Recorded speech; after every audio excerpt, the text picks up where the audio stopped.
నిన్ను పెద్ద మనిషి మాట్లాడుతున్నాడు, అయ్యా నువ్వు శాత కాకపోతే దిగు, నాకు ఇస్తే నేను చేసి చూపిస్తాను.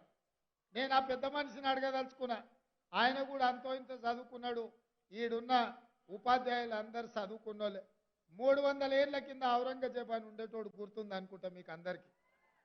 ఆ ఔరంగజేబు రాజు కావాలని, రాజ్యం ఏలాలని కోరుకుంటే ఆ అవకాశం తండ్రి అన్న ఇవ్వకపోతే తండ్రినేమో జైల్లో పెట్టిండు, అన్ననేమో ఊరేసి చంపిండు.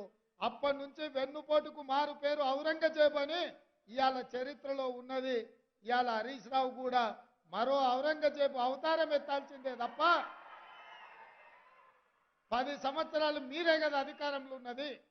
10 ఏళ్ళు మీ మామగారు ముఖ్యమంత్రిగా ఉన్నారు, మీరు ఆర్థిక మంత్రిగా, మీరు సాగునీటి పారుదల శాఖ మంత్రిగా ఉన్నారు. 10 ఏళ్ళు మీరు పల్లికిలుచుకుంటూ గాలికి తిరిగినరా అని నేను అడుగుతున్నా.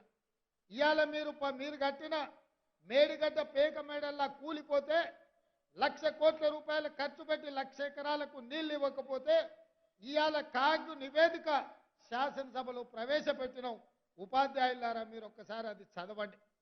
1,81,000 కోట్ల రూపాయలు కేవలం సాగునీటి ప్రాజెక్టుల మీద ఖర్చు పెడితే 1,00,000 ఎకరాలకు కూడా నీళ్లు ఇవ్వలేదు.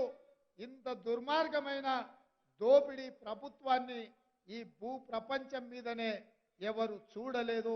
అట్లాంటి దోపిడీకి పాల్పడి ఇప్పుడు ఆపరేషన్ లేకుండానే మోకాళ్లకు ప్లాస్మా ట్రీట్మెంట్. మీ ఆర్థోపెడిక్ సమస్యలన్నిటికీ రోబోటిక్ టెక్నాలజీ ద్వారా తక్కువ ఖర్చుతో శాశ్వత పరిష్కారం. Free consultation. ప్రతి ట్రీట్మెంట్ పై 20% డిస్కౌంట్. ఈ ఆఫర్ కొద్ది రోజులు మాత్రమే. త్వరపడండి. V9 hospitals 9281465842.